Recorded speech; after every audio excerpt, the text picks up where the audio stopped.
হযরত আবু হুরায়রা থেকে হাদিস বর্ণিত হয়েছে, নবী করিম সাল্লাল্লাহু আলাইহি ওয়াসাল্লাম বলেছেন, আফদালুস সিয়ামি বাদা শাহরি রমাদান শাহরুল্লাহিল মুহররম। আল্লাহ রাব্বুল আলামিন নবীর মাধ্যমে বলেছেন, কোন ব্যক্তি যদি মাহে রমজানের রোজার পরে যদি গুরুত্বপূর্ণ কোনো রোজা থাকে, সেই রোজাটা হচ্ছে আশুরার রোজা। সেই রোজাটা হলো আশুরার রোজা।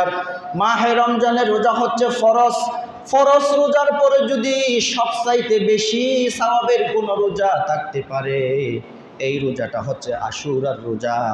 আর যদি ওয়া আফদালুস সালাতি বাদাল ফরিদাতি সালাতুল লাইল, ফরজ নামাজের পরে সবচাইতে বেশি মর্যাদাপূর্ণ যদি কোনো নামাজ থাকে, তাহলে ওই নামাজটা হচ্ছে তাহাজ্জুদের নামাজ। সুবহানাল্লাহ। ফরজ নামাজের পরে সবচাইতে মর্যাদাপূর্ণ নামাজ যেভাবে তাহাজ্জুদের নামাজ, ফরজ রোজার পরে সবচাইতে মর্যাদাপূর্ণ রোজা হচ্ছে আশুরার দিনের রোজা। সুবহানাল্লাহ বলে। আন আবি কাতাদাতাল আনসারী রাদিয়াল্লাহু তাআলা আনহু আন্না রাসূলুল্লাহি সাল্লাল্লাহু আলাইহি ওয়াসাল্লাম ওয়াসুইলা আন সিয়ামি ইয়াউমি আশুরা। আমার রসুল থেকে প্রশ্ন করলো, ইয়া রাসূলুল্লাহ, আশুরার রোজা সম্পর্কে একটু বলেন।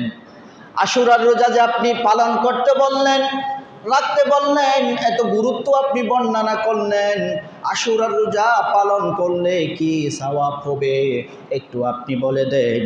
আমার রসুল বলছেন, ইউকাফিরুস সানাতাল মাদিয়া।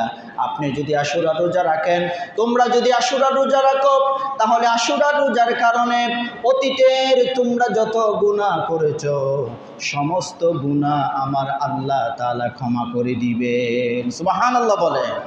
অতীতে যত সগীরা গুনাহ আমরা করেছি, সমস্ত সগীরা গুনাহ আমার আল্লাহ তাআলা মাফ করে দেবেন। এই হাদিসের ব্যাখ্যায় ইমাম বাইহাকি রহমতুল্লাহ আলাইহি বলেছেন, আপনি আশুরার রোজা রাখলেন, আশুরার রোজা রাখার কারণে আপনার যদি অতীতের সগীরা গুনাহ থাকে মাফ হয়ে যাবে। আর যদি আপনার যদি অতীতের সগীরা গুনাহ যদি না থাকে, আল্লাহ তাআলা আপনাকে আগে ক্ষমা করে দিয়েছেন। আপনি আশুরা রোজা রেখেছেন, আপনার অতীতের সগীরা গুনাহ নাই, তখন আপনার কি হবে? ইমাম বাইহাকি বলেছেন, আশুরা রোজা রাখার কারণে আপনার যদি সগীরা গুনাহ না থাকে, তাহলে এই রোজার কারণে সমাজে দেশে আল্লাহ তাআলা আপনার মর্যাদা বাড়িয়ে দিবে। সুবহানাল্লাহ। গুনাহ যদি না থাকে সম্মান বাড়াবে। কিসের কারণে? আশুরা রোজার কারণে।